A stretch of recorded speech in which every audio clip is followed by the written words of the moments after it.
Real quickly before we begin, I want to thank this video's sponsor, CarMarshal.com. CarMarshal.com can save you lots of money on buying used or new vehicles, cars, trucks, school buses. If you want to save money, I'll have a link in the description down below. I know I'm going to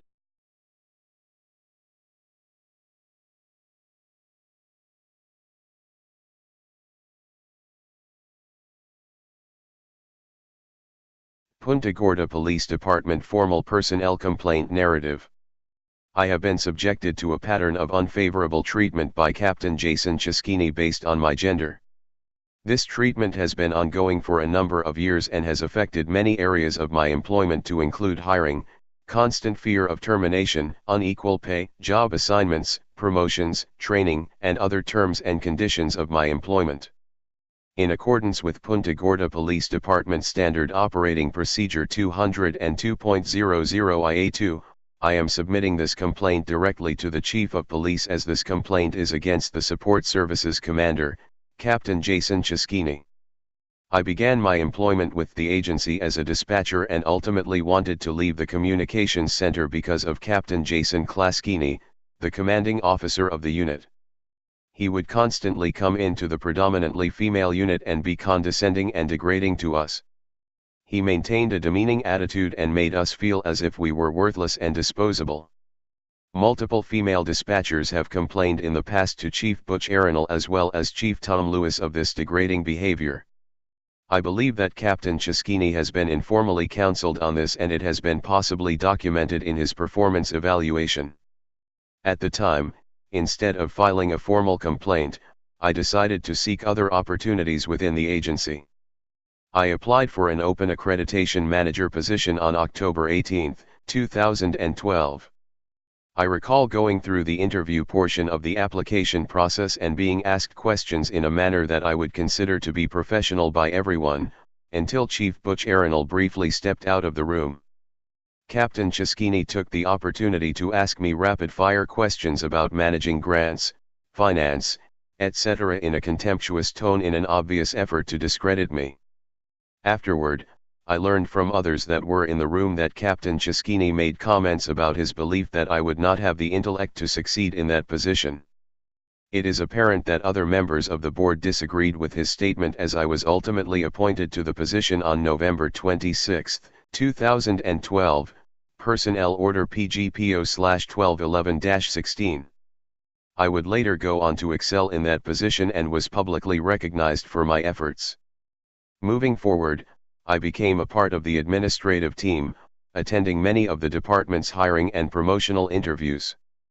I quickly came to realize that the questions that Captain Ciaschini had presented to me were much different than those he presented to male prospective employees. I sat in other interviews and heard the captain's questions of male employees to be "So, what do you do for fun?" After accepting the new position as accreditation manager, Captain Ciaschini remained my supervisor. I was told by the captain that he would not support me being placed in the same pay grade as a male that formerly held the position, Troy Betancourt. I had to contact Human Resources on my own and fight for equal pay. I was later awarded the pay increase with retroactive pay as well. Captain Ciaschini was furious at this outcome and made it apparent through his demeanor and attitude toward me. Approximately a month later, around January of 2013, I was scolded by Captain Ciaschini and told that I clearly do not supervise anyone or anything, I only manage a process. This statement was demeaning and demoralizing. Many of my co-workers consoled me for days, weeks, and months afterward. Captain Ciaschini did this in an effort to beat me down and convince me that I am worthless as an employee, something that he has never done to a male employee. Although I had no direct subordinates listed on the organizational chart, the job description, which I signed, had the following: A supervisor responsibilities degree. I exercises staff advisory control over police officers with respect to ensuring compliance with accreditation manager standards. 2. Exercises staff advisory control over administration of grant funds. Captain Ciaschini's comments that I clearly do not supervise anyone or anything, I only manage a process degree was in effect a contradiction to my job description, thus demoting my role in the agency. Over the next weeks and months, Captain Ciaschini continuously treated me differently than the male employees, with a condescending and demeaning attitude. He would also display the same demeaning and condescending attitude toward other female employees in front of me to display his authority and further attempt to convince me that he was in control. On occasion, I would tell co-workers and also notified Chief Butch Arenal. In June of 2014, strictly due to another display of aggression toward me, Chief Butch Arenal reorganized the police department and placed me directly reporting to the Chief of Police. The incident involved Captain Jason Ciaschini alleging that I misappropriated department funds for my own personal gain. The incident occurred in Captain Lewis' office in front of Captain Lewis, and I immediately notified Chief Arenal. Chief Butch Arenal advised me and others that he would not stand by and allow Captain Jason Ciaschini to treat us in this manner any longer. During Chief Arenal's tenure as the Chief of Police, I, in my role as accreditation manager, was made a part of the administrative team, a role that was also enjoyed by former accreditation managers at the police department.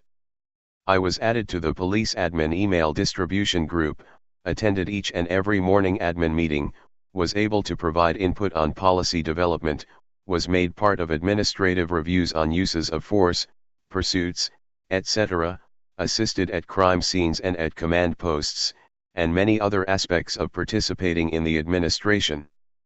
In September of 2015, Chief Butch Arenal retired and Chief Tom Lewis took office. Captain Jason Ciaschini requested that I be placed back under his supervision.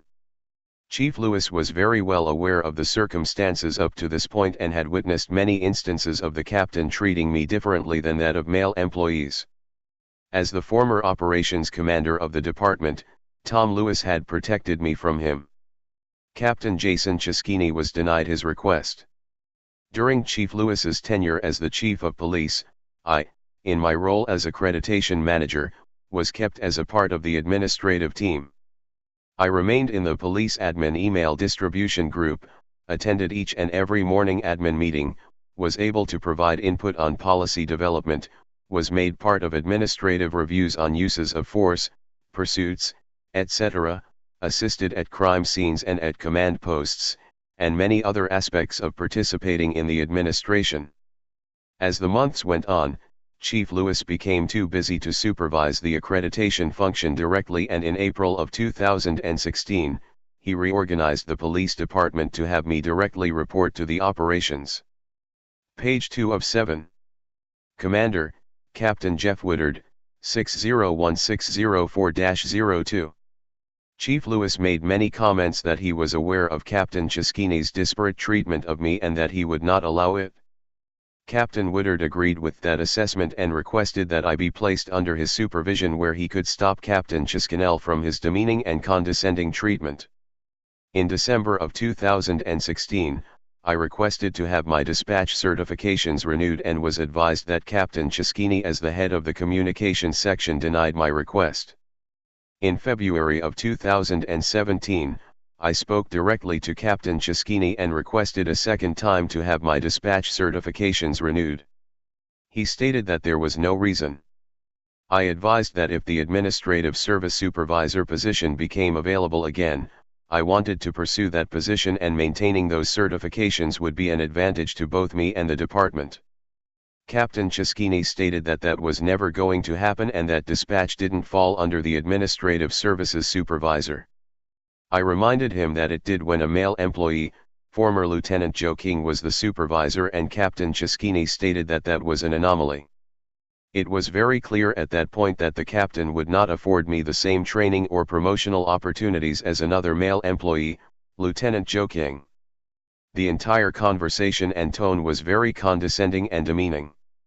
Captain Ciaschini was taking every opportunity to prove that he was in control and had the authority to treat me differently.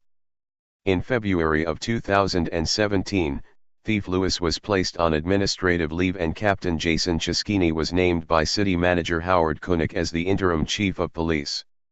Approximately April of 2017, I'm not sure of the exact date, after Katie Heck filed a gender-based complaint against interim Chief Jason Ciaschini with Howard Koenig, I was called into Howard Kunnick's office in City Hall to discuss the problems with the interim chief. I confirmed to the city manager at that point that the interim chief Ciaschini clearly had a problem with women. I recalled many instances of this man being demeaning and condescending toward women in the agency, to include me. Howard also spoke to Beverly Markey in his office, where she confirmed there were instances of mistreatment based on gender.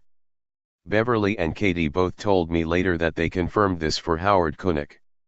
I was also told that afterward that the interim chief was called to Howard's office and counseled regarding the matter. No investigation, no documentation, no changes.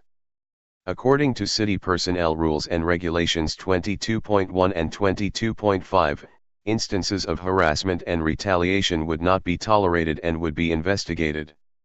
When 3 separate complaints were filed to the city manager, we felt defeated as there was no investigation and we received no correspondence that corrective action was being taken to eliminate further harassment.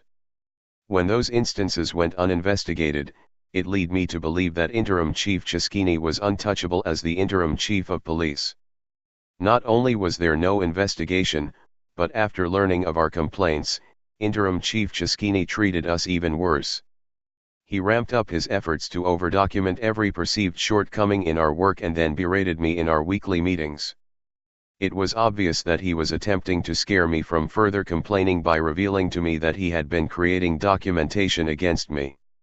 In June of 2017, Norm Nara became the interim operations commander. Shortly after, I was directed by interim chief Ciaschini to create an accreditation matrix. This was a work-intensive project being page 3 of 7. Added to my workload in an effort to create pressure for me to quit. I understood from his tone of voice and pattern of behavior toward me in the past that if this wasn't done properly and on the timeline that he requested, I could be terminated. This was validated by interim chief Ciaschini's pressure on interim captain Norm Nara to pressure me in completing it. The next addition to my job assignments came as interim chief Ciaschini instructed me to retype all of the agency's standard operating procedures from scratch. At the time, I was confused and thought he must be kidding. When I realized that he was serious, I re-evaluated the workload of my position being the accreditation manager, grants administrator, staff inspector, as well as other ancillary duties as the agency's crisis intervention team liaison, etc. I offered the suggestion of having one of our 70 volunteers do the work which I could supervise, or one of our interns. This was an extremely cumbersome task and I knew with my current workload, I would need some assistance. Interim Chief Ciaschini's response was clear. In a demeaning and condescending tone of authority, the same one I have seen and heard for years, he refused to allow assistance and made it clear that I was to do it. As the pressure from Interim Chief Ciaschini would not stop, in June of 2017, I spoke to Captain Norm Nara, now my direct supervisor, about the difficulties I have had in the past working for Interim Chief Ciaschini and the treatment described above. Instead of offering me any form of human resources assistance or any help at all, he told the interim chief of our conversation, yet another move that led me to believe that Interim Chief Ciaschini was untouchable as the interim chief of police. In June of 2017, I was advised that I must fill out an excused with pay form when attending conferences, a practice that no male administrator had to do. As I had not seen a new policy on this practice and the conferences were job-related as outlined in my job description, I saw this as another change in the terms and conditions of my employment. On September 8, 2017, I was advised that I was not considered an essential employee for Hurricane Irma. I have always been a part of the administrative team during similar incidents in the past. Being removed from the administrative team was yet another change in the terms and conditions of my employment. On September 22, 2017, Interim Chief Ciaschini reorganized the department to have my position report directly to the Support Services Supervisor, his former role. It was very clear that he was doing this to ensure that when a new chief of police arrived, which he knew was coming in just months, I would be directly under his control as he would be assuming his former role. This was proven on October 10, 2017, when Interim Chief Ciaschini issued yet another general order placing me, accreditation, grants and staff inspections, under the temporary command of the Interim Chief of Police, Jason Ciaschini, until the new Chief of Police started, and then the position returned the Support Services Supervisor, Captain Jason Ciaschini, G01710-03. Over the next months, Interim Chief Ciaschini continued his demeaning and condescending attitude toward me. On November 8, 2017, I spoke to City Manager Howard Koenig in my office about why I wasn't selected with the rest of the administrative team to be a part of the new chief's selection process. He advised that he was told that I was having a hard time. He would not tell me who it was that advised him. Of page 4 of 7. Course, I advised Mr. Koenig that I was not having a hard time. I didn't miss any work, no sick time or other time off. I have not been disciplined for any reason, formally or informally. No one had ever come to me and asked if I was having a hard time or offered any assistance. As I was certain that Interim Chief Ciaschini had been feeling pressure that I may approach the new chief with the history of his discrimination, he planted seeds with City Manager Koenig to undermine my credibility. I started to tell Mr. Koenig that whatever he heard was absolutely false and someone's attempt to discredit me. I later heard that several of the city council members heard that I was having a hard time also. After this, Interim Chief Ciaschini continued to retaliate against me by doing the below items. On multiple occasions during the weekly accreditation manager meeting, Interim Chief Ciaschini voiced his concerns that I was going to miss something. He kept saying that everything hinged on me not making a mistake. I was pressured by thinking he knew I was missing something and that I would be fired.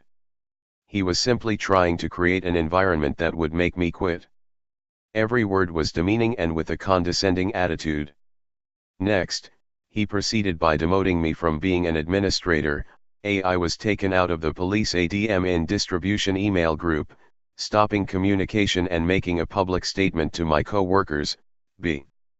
I was advised not to attend staff meetings on December 15, 2019. See within the city's Z:/Drive network. Employee job descriptions are within employment classification folders titled for each of the different city divisions. Within the police folder were 3 subfolders titled Administration, Sworn and Non-Sworn. My job description, Accreditation Manager, was located in the folder titled Administration. Interim Chief Ciaschini removed my job description from the Administration folder and placed it in the folder titled Non-Sworn.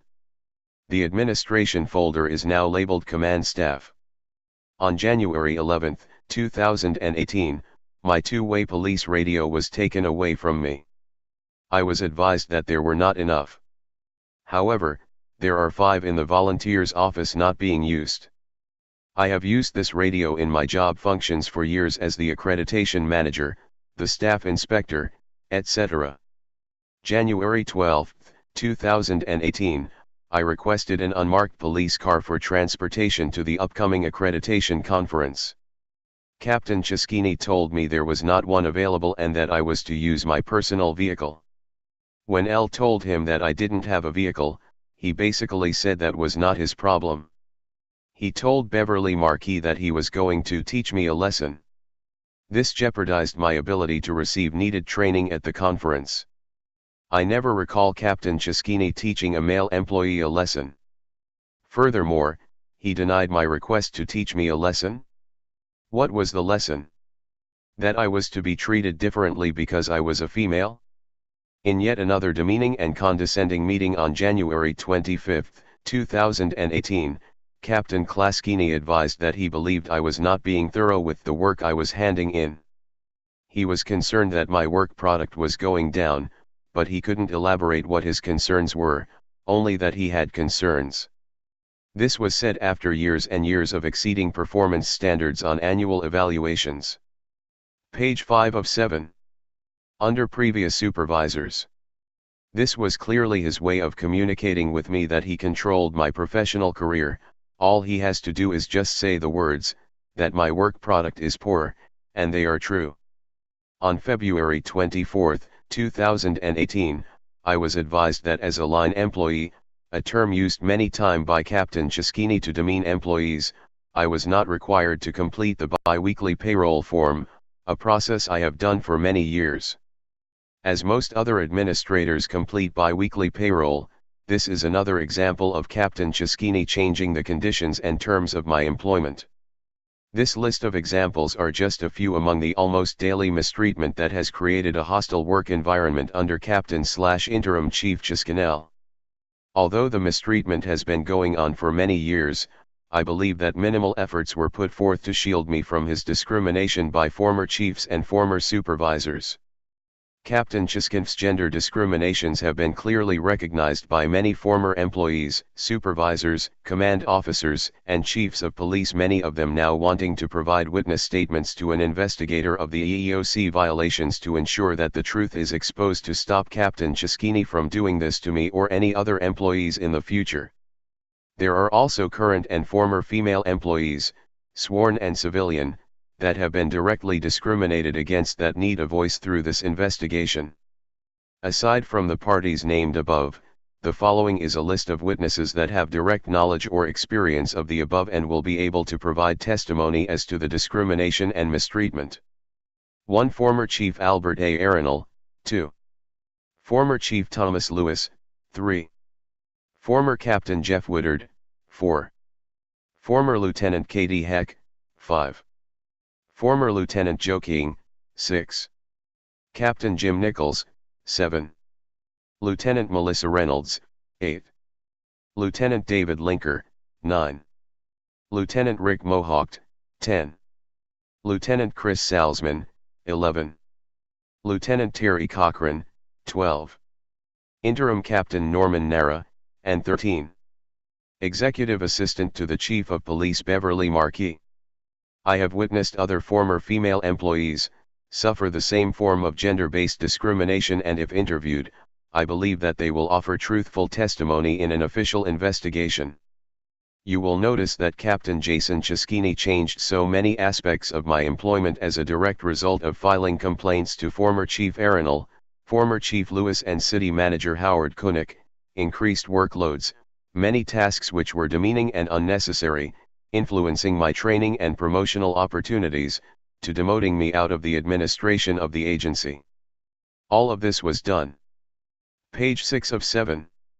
As I maintained excellent performance evaluations under every other supervisor that I have ever worked for in my 11-year career here at the Punta Gorda Police Department. I am asking for a professional standards investigation into the incidents with Captain Jason Ciaschini. Captain Ciaschini has clearly violated policy and federal law in the disparaging treatment of me and other women at the department. Signed. 4441 Gloria Sepanik, Accretion Manager. /11.1.14. Hey Charlotte County, this is Charlotte County COPWATCH, and I just wanted you to know that I am using this stuff under fair use. And also remember to like and subscribe this channel. Also too, keep in mind I do not make any money on YouTube. This is 5 hours work a day, you know, fighting for freedom. And you can donate with PayPal and Patreon. I just want you to think about this. If everybody gives to PayPal and Patreon, Patreon is every month. Actually, PayPal you can do every month. I have 12,000 subscribers. If everybody gives, I can quit my regular job and go full-time investigations on Charlotte County and possibly even more and beyond. So just keep that in mind. If everybody helps out, I can go full-time doing this. Thanks.